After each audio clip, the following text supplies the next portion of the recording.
du spectacle. On en a déjà eu cette semaine avec la Ligue des Champions. Julien, qu'est-ce que tu as pensé de ces matchs en commençant par Real Bayern? Eh bien écoute, le Real Bayern, alors que dire de Real Bayern? Il y a beaucoup de choses à dire. Oui. Je suis mitigé parce que d'un côté le Bayern fait un énorme match, mais de l'autre je trouve que le Real ne fait pas un match non plus mauvais. Ils ont dû déjà faire face à, comme je le disais tout à l'heure, un match mauvais, le Real. face à un Manuel Neuer qui est vraiment stratosphérique et qui enlève plusieurs possibilités. Et certes, derrière, il y a beaucoup d'occasions pour le Bayern, mais en même temps, j'ai envie de dire, quand on voit l'attaque du Bayern face à n'importe quelle équipe, il y a forcément beaucoup d'occasions pour le Bayern. Et de l'autre, il y a aussi beaucoup d'attaques pour le Real, mais quand on voit l'attaque du Real, il y a forcément beaucoup d'attaques contre n'importe quelle équipe. C'était vraiment pour moi un match de demi-finale avant l'heure, j'ai envie de dire. Après, je te trouve très gentil quand même avec le Real Madrid. Moi, j'ai trouvé les 70 premières minutes du match, juste avant le but de Mbappé. Je trouve le Bayern bien au-dessus du Real Madrid. Ils ont mais après, on plus s'attendait à ce d'occasions. que le Bayern soit au-dessus. C'est là où je suis rassuré. Pas c'est-à-dire forcément. Moi, j'ai entendu que le Real avait des chances de gagner. Moi-même, je pensais le Real était pas si loin. Vous deux, vous voyez que le Real. Moi, je voyais une victoire du Real. Après, c'est pas pour ça que le Real est au-dessus, mais je pensais que le Real avait plus d'armes pour embêter ce Bayern-là sur les 70 premières minutes. Ils m'ont un peu déçu. Alors il y a ce but de Kylian Mbappé qui change clairement la perspective du retour, parce que avant ce but, moi j'avais un peu l'impression que c'était ce Real Madrid-Arsenal la saison dernière. Je me suis dit, punaise, ils vont en prendre 3. À l'aller, on va avoir cette histoire. Ils vont nous dire qu'ils vont pouvoir peut-être faire la remontada, mais j'y crois pas beaucoup. Là, ce but de Mbappé est clairement au-dessus de la saison dernière, et grâce à, on va dire, un peu à cette attaque qui est retrouvée Vinicius Mbappé, il y a une connexion un petit peu plus développée cette saison que la saison dernière. J'ai la possibilité de croire en ce que le Real Madrid puisse aller chercher ce match retour, mais ça va être très très compliqué quand même. Allianz Arena, ça va être encore plus compliqué. Oui, le Bayern, là, le Bayern est en mission. Enfin, Vincent Kompany l'a clairement dit. Il faut clairement tout gagner. Et puis quand tu as une équipe comme ça, déjà, moi j'ai adoré ce match. Je pense que c'était le plus spectaculaire. Ce match était, en tant que fan de foot, je me suis régalé, et des occasions de part et d'autre, beaucoup d'erreurs de part et d'autre aussi, beaucoup de ratés des deux côtés. T'as ce premier raté d'Ayo Upamecano qui peut lancer le Bayern dès le début du match et complètement faire basculer cette rencontre. Et puis ensuite t'as ce cadeau de Pitarch à Gnabry qui manque l'occasion et qui bute sur Lounine. Donc ça fait 2 fois Pitarch, il y avait déjà eu une erreur comme ça. Pitarch a un peu raté son match, il est très jeune et il est arrivé très tôt en Ligue des Champions. Après, c'était un choix fort aussi d'Arbeola de le mettre. Il lui fait confiance, parce que c'est lui qui l'a lancé au Real justement. Et en plus, au match retour, on sait qu'il n'y aura pas Tchouaméni, il est suspendu. Donc il va encore certainement avoir un rôle à jouer dans ce milieu de terrain du Real Madrid. Peut-être Eduardo Camavinga qui va être de retour aussi dans le milieu de terrain du Real Madrid. Mais le milieu de terrain du Real Madrid était quand même assez en dessous de celui du Bayern mardi. Pitarch, en fait, il est arrivé un petit peu, pardonnez-moi du terme, un peu par défaut. Dans le sens où il y avait personne qui était vraiment satisfaisant, et donc on a tenté un nouveau joueur. C'est pas qu'on s'est dit il est très fort, on va le mettre parce qu'il est devant, c'est que les autres sont pas bons, donc on va le mettre. Et c'est là où il y a une certaine limite, je trouve, avec le Real, notamment dans la qualité technique, en fait, la justesse technique.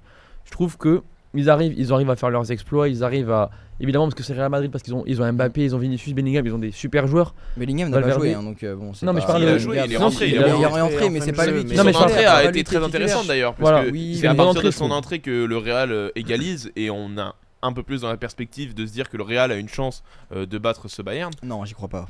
Mais j'y crois plus. J'ai dit qu'ils avaient plus de chance quand Bellingham est rentré. Le Real jouait mieux. Quand Bellingham est rentré, le Bayern a eu moins d'occasions et était moins dans la possibilité de marquer face à cette défense du Real. Et je dis pas que Bellingham a apporté défensivement, mais comme le Real s'est plus projeté offensivement, le Bayern a été plus en recul et a moins attaqué. Ouais, mais c'est moi, je trouve que c'est ce qui est frustrant avec ce Real Madrid, c'est que ça manque de précision en fait.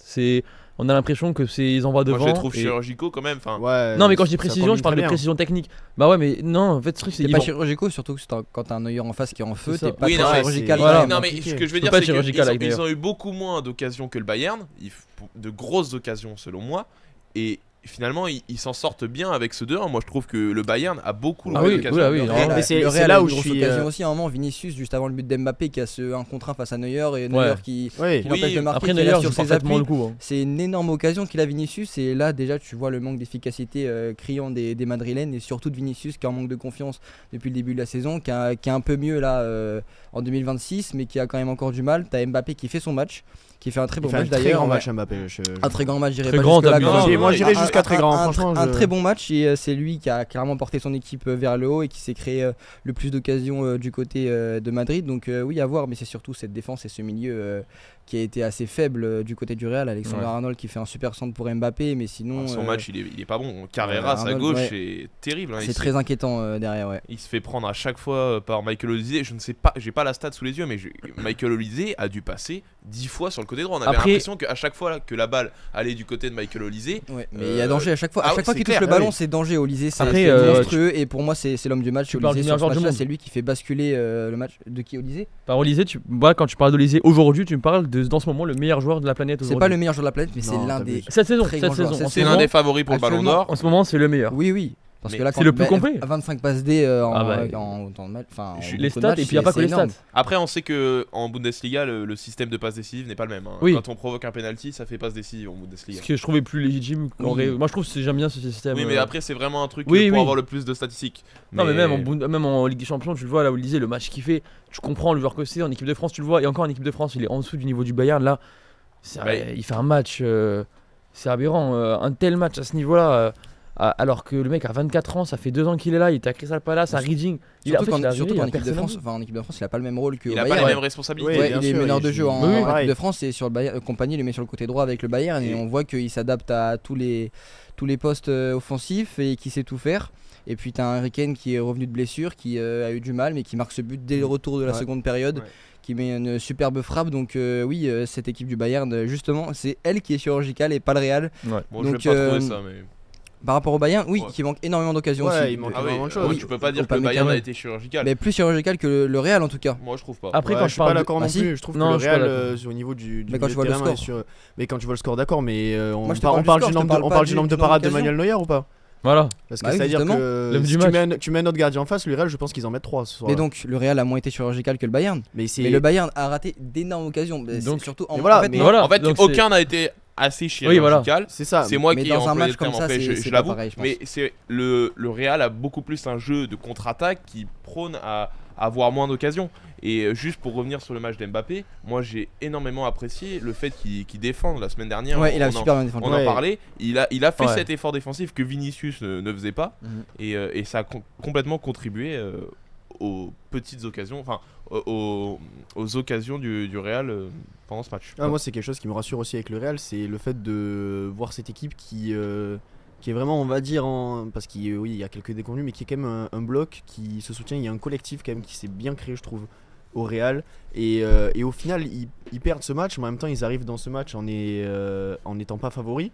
Et ils perdent que 2-1. Donc moi franchement, ça me rassure d'avoir vu ce match du Real. Mais moi, je m'attendais à. Je trouve sympa que le Real Madrid rassure, t'es à domicile. Bon. Ouais, mais tu joues le Bayern Munich quand même. Oui, mais tu perds. C'est pas la même chose. Tu perds et tu vas. Mais tu perds que 2-1. Et toi, attends, mais Julien, est-ce que tu vois un Real fort collectivement? Moi, je vois pas ça du tout, justement. Non, fort individuellement. Oui, mais c'est ce que Julien a dit qu'ils étaient forts collectivement. Et moi, je suis pas d'accord avec ça parce qu'il y a pas de. Justement, il y a pas de jeu collectif, il y a que des attaques rapides. Il y a quelques fois Mbappé qui combine avec Vinicius. Oui, mais même Vinicius l'a dit que on n'avait pas la meilleure des relations quand on est sur le terrain. On s'entend très bien en dehors du terrain, mais quand on est sur le terrain, on a du mal à se trouver. Moi, je trouve que ça s'est amélioré par rapport à ce début de saison. C'est là où je suis rassuré, c'est-à-dire qu'en début de saison, c'était uniquement de l'individualité, et quand ça joue un petit peu collectif, ça partait tout le temps en cacahuète et ça partait sur des paires de balles et ça faisait des matchs pourris. Et là aujourd'hui, avec un match qui a été beaucoup plus collectif que ce qu'on avait en début de saison, je trouve que ça va mieux pour le Real et que le Real est pas dans la voie de la rédemption parce que ils n'étaient pas non plus tout en bas, mais ça va mieux pour le Real et moi ça me donne de bonnes perspectives pour la saison suivante parce que je pense que le Real, ça il faut déjà se projeter sur la saison. Mais là on fait un bilan de aujourd'hui, il en fait peu sur la saison suivante. Mais moi ce match ce bilan de cette Ligue des Champions, ce match-là, donc en fait, ça reflète ce qui s'est passé dans cette saison. Là, le Real est déjà éliminé pour le Real est éliminé, le Bayern passe au match retour. Pour moi, le Real est pas éliminé parce qu'il faut jamais enterrer le Real de Madrid. Sur l'avenir, mais là, comment faire des débrief de la Ligue des Champions du moment? Tu sais très bien que le Real n'a aucune chance au match retour. Pour moi, le Bayern va maîtriser. Ok. Parce que le Bayern est à domicile, le Bayern a cet avantage, ils vont forcément s'appuyer sur cet avantage et c'est très logique. Et je vois mal comment le Real peut revenir, même si je le répète encore une fois, il ne faut jamais enterrer le Real de Madrid. Pour ce qui est de la Liga, pareil, le Barça a pris une grande longueur d'avance, mais ça on y reviendra tout à l'heure. Et donc pour moi voilà, le Real il faut prendre cette saison, ils ont réussi à remodeler un petit peu une équipe autour d'Arbeola et il faut et sur la saison prochaine pour moi ça va démarrer avec de meilleures bases parce que ce match là a montré déjà parler de la saison prochaine dans le sens ce match là. Imaginons que le Real Madrid en plus imaginons que le Real Madrid perde en Ligue des Champions, Arbeola il va sauter la saison prochaine. Donc tu peux pas te projeter sur la saison prochaine en disant oui, ils vont jouer comme ça, ils ont une meilleure complicité alors que tu as déjà pas mal d'incertitudes sur la saison prochaine. Il va y avoir un mercato. On sait que le Real est bien recruté. Il va peut-être y avoir une ou deux arrivées. L'entraîneur va certainement changer parce que Arbeola, c'est pas un grand tacticien. Il joue un peu le rôle d'intérimaire à l'heure actuelle. Mais voilà, tu peux pas te projeter sur la saison prochaine. Et puis le rôle du coach, le coach gentil en général, le coach ami avec ses joueurs, ça marche. Après ça, t'es pas dans les vestiaires du Real. Non mais quand on le voit en conférence, quand il dit c'est ma faute à chaque fois, je suis désolé, c'est moi qui ai raté. Quand t'as des joueurs comme Kylian Mbappé, comme Vinicius, comme Alexander Arnold, des joueurs comme ça, tu peux pas en fait te permettre de dire ah c'est ma faute. Les joueurs protègent son équipe. Ouais mais tu regardes. Non, en plus il a même pas dit ça, il a dit clairement qu'on aurait dû plus marquer. Mais là on est sur le début de la Ligue des Champions, je comprends pas. Soit on parle du Real Madrid, soit on parle de la Ligue des Champions. On a parlé d'Arbeloa. Oui, mais si on parle d'Arbeloa, on parle sur la Ligue des Champions du coup. On parle pas en général au Real. Ou alors on dévie, on parle d'Arbeola si vous voulez. Là on parlait de la saison. Il a un bilan plutôt satisfaisant avec le Real, même si bon là ils ont clairement perdu le titre, donc c'est fini pour lui. Il a pas réussi sa mission pour moi aussi à l'heure actuelle. C'était pas compliqué. Donc il va clairement, oui c'était pas facile. Puis la Liga après ils perdent beaucoup de points sur des matchs faciles. Tu perds contre Mallorca, tu mérites pas de remporter la Liga. Donc voilà, et Arbeloa, oui, pour revenir sur Arbeloa, c'est pas terrible, il y a pas d'identité, c'est sûr, mais en tout cas il dit clairement pas que oui c'est de ma faute. Non, il a pas dit ça justement en conférence de presse. Il a clairement dit que on aurait dû marquer plus et c'est une honte qu'on n'ait pas marqué plus. Donc voilà, et mais quand tu tombes sur une équipe du Bayern qui défend bien aussi, certes Upamecano il y a cette occasion qui rate, mais il fait un super match. Jonathan Tah aussi solide. Stanisic j'ai bien aimé aussi sur son côté droit, même si il a été élu défenseur droit de la semaine. Ouais, même si bon en même temps il y a Hakimi qui a fait un bon match.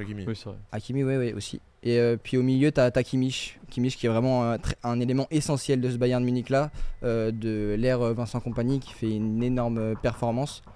Donc ouais c'est une très belle perf, ouais. Bon en tout cas on espère que le match retour on aura du spectacle. Il y avait un autre match ce mardi soir, je me suis colchiné un peu moins spectaculaire hein. C'était pas moins ouais. Je me suis colchiné 90 minutes et je peux vous dire que c'était pas le match du siècle. Arsenal Sporting, encore un match ennuyeux. On va saluer la performance de David Raya et Declan Rice qui ont fait un super match. Raya qui est le meilleur gardien de Première Ligue et l'un des meilleurs du monde encore, qui sauve Arsenal.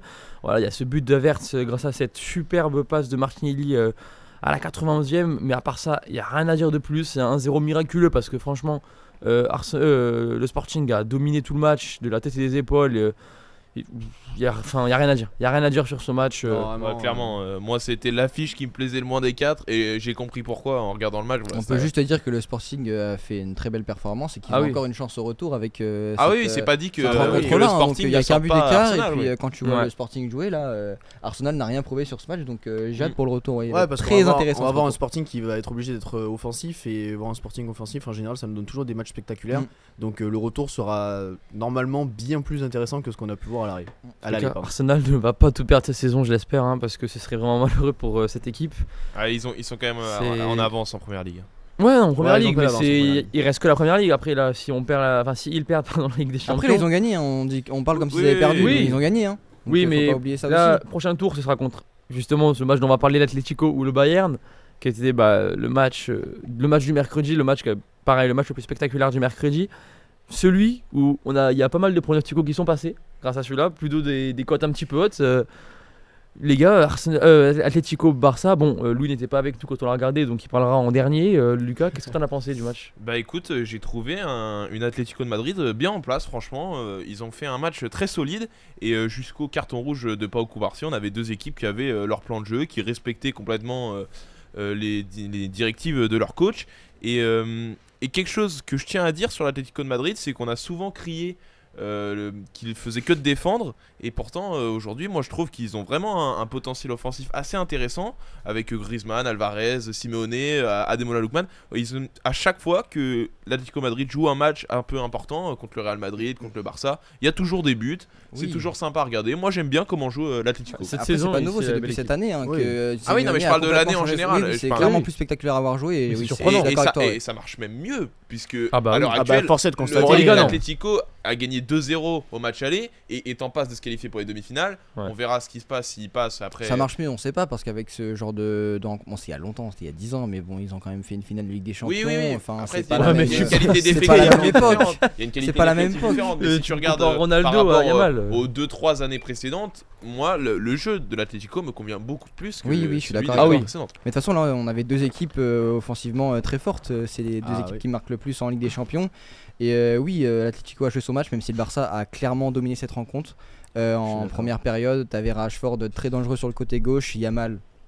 J'en parle même pas, il fait le Barça ne le mérite pas. De mieux en mieux. Je me suis posé la question aussi, mais en fait, il est trop esselé. En fait, le Barça doit se mettre clairement au niveau de Lamine Yamal, sinon ça va pas le faire du tout. Le truc, c'est sur le match, il est un peu trop esselé. Il y a pas de numéro 9. Moi, j'ai bien aimé quand même Rashford sur le côté gauche. Mais ça manque de justesse technique sur le dernier geste. Oui, c'est sûr. À chaque fois, il a manqué ce petit truc. Oui, mais il a mangé la feuille. Il a mangé la feuille. Le truc, c'est que le Barça, il y a Lewandowski devant, c'est plus ce que c'était et il commence à rater. Lewandowski fantomatique sur ce match-là. Ah oui, clairement, presque sur la saison, j'ai envie de dire. Quand il est là, quand il est pas blessé. Non, mais quand il est pas blessé, c'est pas non plus le Lewandowski qu'on a eu. Donc, cette année, c'est très compliqué pour Lewandowski. Alors oui, il y a ces buts contre Newcastle où tu dis qu'il a fait un bon match, mais en fait non, il sauve clairement son match en mettant ses buts contre Newcastle. Dans un match où il y a 7-2, un très match moyen. Voilà, c'est pas non plus. Yamal, du coup, pour les passes décisives pour Lewandowski, ça passe moins. Ferran Torres, n'en parlons pas. Derrière, c'est Eric Garcia Olmo là sur ce match qui était avec lui. C'est des très bons joueurs, mais c'est pas forcément les joueurs qui vont le plus mettre en avant les qualités d'un joueur comme Yamal. Derrière Koundé, que pourtant on adore en tant que Français, c'est pas sa saison. Et parce que t'es Français que t'aimes Koundé. Il y en a qui l'aiment pas. Ouais. C'est vrai. Mais les Barcelonais, ils aiment plus Koundé que les Français aiment Koundé. Je pense. Alors que Koundé, déjà il s'habille très bien et puis il est très très bon. Voilà, donc pour le mercato du Barça, on va faire un petit aparté. Il leur faut déjà un latéral de plus pour que il y a de la concurrence, pour que Cancelo repasse à droite et Koundé potentiellement dans l'axe ou qu'il y ait une rotation en fait, parce que là Cancelo à gauche. Je préfère Koundé à droite, je préfère Koundé à droite, mais là sur un match où Yamal a besoin de solutions en fait, quand Koundé on voit qu'il est en difficulté sur ce match, et t'as qui, tu fais rentrer qui à sa place? T'as Cancelo qui est déjà à gauche. Toute la défense du Barça est en difficulté sur ce match. Mais c'est ce piège du hors-jeu. Pao Cubarsí, Gérard Martin, c'est pas rassurant du tout. Mais oui, t'as le piège du hors-jeu, d'accord, mais c'est encore une fois le piège du hors-jeu qui crée le carton rouge. C'est à cause c'est Cubarsí qui est dépassé. Gérard Martin qui lui joue le piège du hors-jeu, il a pas communiqué visiblement avec Pau Cubarsí qui lui suit plutôt Giuliano Simeone. Si Cubarsí avait joué le piège du hors-jeu, il n'y aurait pas eu ce carton rouge puisque Simeone aurait été certainement hors-jeu. Mais voilà, il y a encore un problème avec ce piège. J'ai l'impression qu'on en parle tout le temps avec le Barça, c'est toujours le même problème. Toujours le piège du hors-jeu crée trop d'occasions. Là, il a encore coûté le carton rouge. Surtout qu'il pensait qu'au début, il s'en sortait bien avec juste un jaune, mais heureusement que M. Kovacs a revu la VAR parce que là, il y avait clairement rouge. Et après, t'as ce coup franc, on en a parlé tout à l'heure justement, mais Alvarez, il faut le mettre celui-là. Un vrai bijou. Bien sûr. Magnifique cet enroulé là. Elle est parfaite. Qui nous disait la semaine dernière qu'il n'y avait plus que Sabitzer qui mettait des Szoboszlai, pardon. Qui mettait des beaux coups francs. Mais à coup pas, j'ai oublié Alvarez. J'avais oublié l'Argentin. Après, pour parler de l'arbitrage, quand même, il y a une plainte qui a été déposée par le Barça pour une main, mais bon, ça va rien donner. Pour un arbitrage qui était globalement relativement litigieux. Non, en vrai, sur le Barça, je l'ai trouvé. Non, le Barça n'a pas été avantagé. Tu m'aurais dit l'arbitrage sur le match Bayern-Real Madrid, je t'aurais dit ok, il y a quand même eu deux situations un peu litigieuses. Sur le Barça, ça va, franchement. Le Barça n'a quand même pas été aidé, je trouve, par l'arbitrage. On n'est pas là pour refaire l'arbitrage, mais. Je trouve quand même qu'il y avait 2-3 moments où c'était compliqué pour les Barcelonais sur le match. Mais je suis complètement d'accord, on va pas refaire l'arbitrage maintenant, ça n'a pas d'intérêt. Et puis un milieu de terrain aussi assez faible, Eric Garcia avec Pedri qui fait un match vraiment très moyen, qui sort à la mi-temps, Hansi qui le sort. Bon voilà, c'est sûr. T'as Gavi qui rentre, qui fait pas un match de fou furieux non plus. Il fait pas mieux. Et puis à noter la belle perf d'Antoine Griezmann aussi, qui pour sa dernière saison n'a plus rien à prouver et qui encore performe à très haut niveau et montre qu'il est bien au-dessus de la MLS selon moi. Après, c'est pas un unpopular opinion, t'inquiète. Ah non, mais je donne juste mon avis. Et t'as Lookman qui a été vraiment dessous sur ce match par rapport à l'attaque madrilène. Ouais, je m'attendais à beaucoup plus de la part de Lookman. Mais d'ailleurs, il est sorti très vite. Mais après, il est en dessous, mais sur l'action qui mène au carton rouge, il fait quand même un gros travail. Oui, mais c'est pas parce que tu fais une action. Non, bien sûr, mais oui, d'accord, oui. Il est décisif, on va dire, sur une action. Oui, il est à l'issue de cette action-là, mais après, voilà. Mais dans tous les cas, t'as de la marge offensivement du côté de l'Atlético, parce que quand tu vois Sorloth qui rentre et qui mettra après marque ce but-là. C'est Nico Gonzalez qui rentre aussi et Alex Baena. Ouais, il y a du monde dans cette attaque de l'Atlético. L'Atlético, là, du coup, faut penser au second tour, au prochain tour, parce que là, ils ont quand même une sacrée marge pour passer. Supposons que l'Atlético passe, ils tomberaient soit contre Arsenal, soit contre le Sporting. On part du principe que ce sera Arsenal parce qu'Arsenal a battu le Sporting. On se rappelle le match en phase de poule 4-0 pour Arsenal. En 15 minutes, ils les ont lapidés. Mais là, est-ce que c'est la même pas la même dynamique? C'est ça. Voilà. Est-ce que là, c'est la même dynamique parce que l'Atlético commence à être très bien, Arsenal ça va moins bien, mais en même temps Arsenal est toujours invaincu en Ligue des Champions cette saison. En train de te projeter sur un truc qui s'est pas encore passé. Ouais. Moi je pense qu'il faut rester plus sur ce match-là. Sur les retours qui vont arriver. Et moi je voulais te parler de Musso aussi, le Brésilien. Oui, un super match argentin, pardon, excusez-moi, et qui a fait un super match aussi, pas à l'image de Manuel Neuer évidemment face à un Real Madrid, mais c'est une très belle perf de sa part et il a été solide pour garder l'Atlético avec bon gardien. Dakar. Ouais. C'est un très très bon gardien. Et enfin le dernier match dont on va parler, Paris-Liverpool, 2-0 pour Paris. Louis, tu es satisfait de ce match? C'est une très belle opération pour Paris. Qui fait un super match. Tu as Désiré Doué qui marque dès la 11e minute de jeu, qui met Paris dans le bon wagon, et ensuite tu as cette maîtrise du match de bout en bout, un Liverpool invisible, rien de proposé, aucun tir dans ce match, aucun tir cadré, donc c'est n'importe quoi pour Liverpool qui va c'est de pire en pire. Arnaud Slot il compte ses minutes en ce moment et il devrait partir dans pas si longtemps que ça. Mais oui, pour le PSG, c'est une très belle performance. Ça a été solide, une belle attaque. Défensivement, c'est propre. Donc il n'y a presque rien à dire, même s'ils auraient pu marquer ce troisième but qui aurait pu les mettre définitivement à l'abri. Mais sur le retour, je ne suis pas très inquiet quand tu vois la perf de Liverpool. Ouais, c'est ça. C'est vraiment un peu ce regret de ne pas avoir inscrit ce troisième but parce qu'il aurait vraiment mis à l'abri. Moi, je voulais juste faire une petite aparté sur le milieu de terrain que j'ai trouvé une nouvelle fois très bon. João Neves qui est passeur décisif sur le deuxième but de Guevara, il a encore fait un super match. Et bien sûr, Warren Zaïre-Emery. Dont on a beau dire du mal des fois, cette semaine il a encore prouvé qu'il était de retour, beaucoup d'impact physique, toujours très physique dans son jeu. Après c'est dommage, ça gâche un peu son match sur le penalty qui est sifflé de base, la faute de Konaté. Je trouve qu'il a vraiment le temps de frapper et il prend un peu trop son temps. Mais après sinon un très bon match du Paris Saint-Germain qui était clairement au-dessus. J'étais un peu déçu personnellement de Liverpool, on les savait mauvais mais peut-être pas à ce moment-là, ils ont quand même rien proposé. Après, ils arrivent en défense à 5, même si Frimpong, on sait que c'est pas vraiment un latéral. Cette défense à 5, elle était très surprenante. Et en fait, ils sont repassés à 3 pendant le match. C'est passé de 5 à 3, je savais pas trop. Je pense que même eux étaient perdus. Quand Frimpong et Kerkez se transformaient en piston, montaient un peu plus haut. C'était un petit coup de bluff que ça a rien donné non plus. Il y a rien eu. Ce boss là est très moyen et qui fait son match mais qui n'a rien pu faire dans cette équipe là.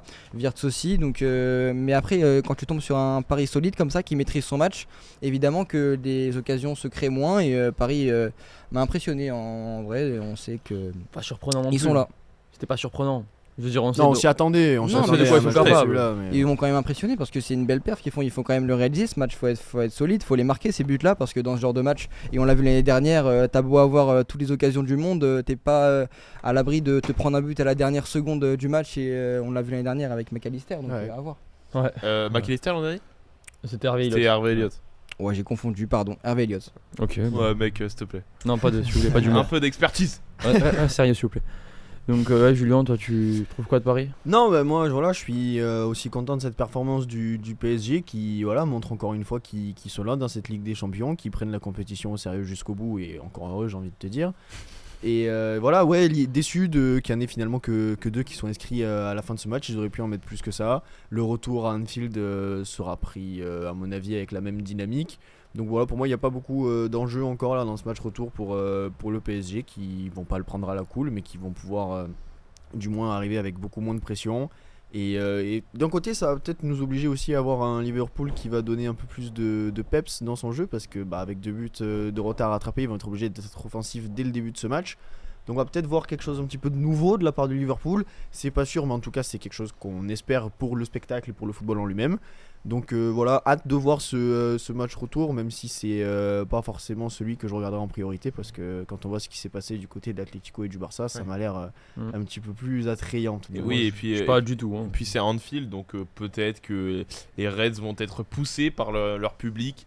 Même cette année, t'as beau être Anfield ou pas, Liverpool, c'est très compliqué. Cette saison, quand même, c'est compliqué. Ils sont pas lâchés par leurs supporters, mais bon, on sent qu'il y a moins cette ferveur. Cette équipe. Xabi Alonso est de plus en plus demandé du côté des supporters. Il y aura un renouveau. Départ de Slot, départ de Salah. Il va falloir il y a un nouvel ailier droit qui va arriver. Il y a aussi ce débat-là, encore une fois, même si Salah fait pas la meilleure saison de sa carrière, il y a eu pourquoi Salah a débuté sur le banc. Ça a été un choix plutôt critiqué côté anglais pour ce Salah qui démarre sur la touche. Donc c'est pas on a clairement vu que ça donnait rien, même si Salah est sur le banc, et que c'est pas forcément Mohamed Salah le problème, c'est autre chose. C'est un problème. Il faut dire aussi que Mohamed Salah est pas au niveau de sa saison. Non, c'est sûr, mais dans tous les cas, il n'y a rien changé sur ce match-là. Oui, et puis Lucas va me dire qu'il voit pas pourquoi c'est un lien, mais faut rappeler que Liverpool a vécu peut-être l'événement le plus traumatisant pour une équipe de foot en début de saison. Ah oui. Et que mine de rien dans leur tête, ça trotte forcément. Quand tu viens de. Bien sûr, ça fait du temps là quand même. Est-ce que c'est une excuse? Non, mais faut pas oublier aujourd'hui. Faut pas aller trop dur. Il faut pas oublier, mais bien sûr, il faut pas oublier, mais il faut pas non plus tout le temps ressortir ça comme excuse pour Liverpool. Au bout d'un moment, faut aussi se rendre compte de ce qu'il y a sur la table, c'est que Liverpool aujourd'hui n'a pas le niveau qu'ils avaient à l'époque. Et certes, ça peut rentrer dedans, mais il faut pas non plus tout reposer là-dessus comme un bouc émissaire. Je repose juste le cadre quand même qu'ils ont démarré la saison de la pire des manières. Moi, je préfère parler de foot que d'autres choses. Là, c'est pas juste parler d'une embrouille entre deux joueurs. Non, je sais que c'est important. La perte de Diogo Jota, qui en plus est un titulaire. Mais évidemment, c'est une perte énorme pour Liverpool et paix à son âme d'ailleurs. Et voilà, mais pour revenir sur ce match-là, il faut aussi souligner la perf de Kvara, qui fait un super match et qui montre cette saison qu'il arrive de plus en plus en forme. Et dans les grands matchs, il est toujours décisif et que c'est un très grand joueur dans ces moments-là. Ouais, très bon Kvara encore ce week-end. Ouais. Peut-être Dembélé lui a un peu moins. Notamment la finition, l'an dernier on lui trouvait un peu plus cette qualité. Il y a ce poteau là. Alors le poteau, oui, c'est dommage, mais en soi c'est pas celle qui doit le mettre le plus au fond. Pour moi, juste que c'est dommage. Ah, bien sûr. mais il y a cette frappe là sur le beau mouvement avec c'est quoi le mouvement déjà où il arrive plein centre et il frappe et elle est au-dessus. Et aussi l'occasion à la fin avec Nuno Mendes, il doit la mettre au fond. Nuno Mendes. Il y a eu beaucoup de moments où devant le but il donnait mal le ballon les joueurs. Il faut dire aussi que l'arbitre a refusé le penalty qui était sifflé à Zaïre Emery justement, mais en fin de match il y a un penalty qui doit peut-être être sifflé aussi pour le Paris Saint-Germain. Cette poussette de Konaté elle me rappelle un peu celle de l'an dernier sur Barcola au match aller. Et voilà, peut-être que le match aurait été encore différent, puisqu'on sait que ce but aurait pu être important pour le match retour. Konaté doit avoir un super marabout.